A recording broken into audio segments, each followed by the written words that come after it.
नमस्कार, मैं हूं अंजना और आप देख रहे हैं टीवी इंडिया न्यूज। तो चलिए एक नजर डालते हैं आज की खास खबर पर।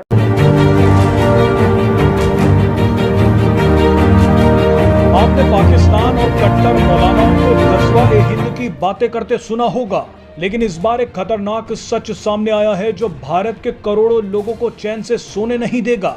2047 तक भारत को एक मुस्लिम देश बनाने की तैयारियां जोरों शोरों से चल रही हैं।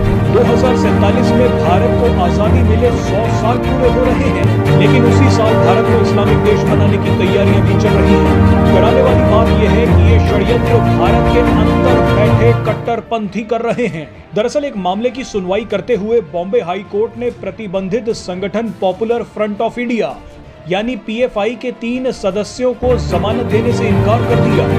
इन तीनों के नाम आरे खान, उमर पटेल और कय्याम अब्दुल शेख हैं।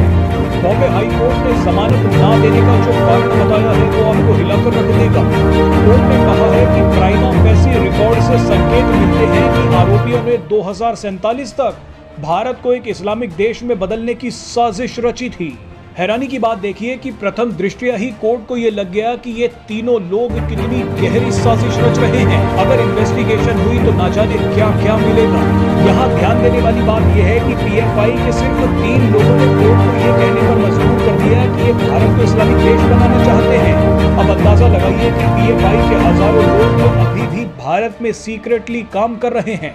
पॉपुलर फ्रंट ऑफ इंडिया नाम का यह संगठन भारत में लाखों लोगों को रेडिकलाइज कर रहा है। खतरा कितना बड़ा है उसका अंदाजा भी नहीं लगाया जा सकता। अभी तो सिर्फ 3 ने राज खोले हैं, हजारों तो अभी भी मिशन में लगे हुए हैं। जानकारी के लिए बता दें कि केंद्र सरकार ने 2022 में पॉपुलर फ्रंट ऑफ इंडिया को प्रतिबंधित कर दिया था। पॉपुलर फ्रंट ऑफ इंडिया यानी पीएफआई केरल से संचालित होने वाला एक कट्टर इस्लामिक संगठन है, लेकिन मक्कारी देखिए कि यह संगठन खुद को मुस्लिमों और वंचितों की आवाज बताता है।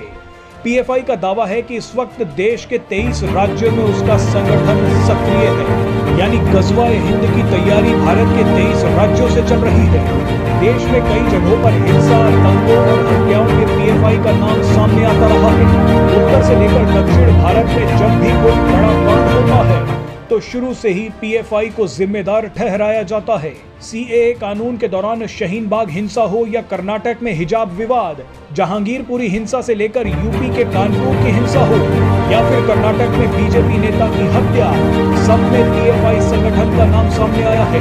पीएफआई के कनेक्शंस तो पाकिस्तान से भी हैं। खबरों में अब तक के लिए बस इतना ही। फिर होगी आपसे मुलाकात कुछ ऐसी ही खास खबरों के साथ। तब तक के लिए नमस्कार और देखते रहिए टीवी इंडिया न्यूज।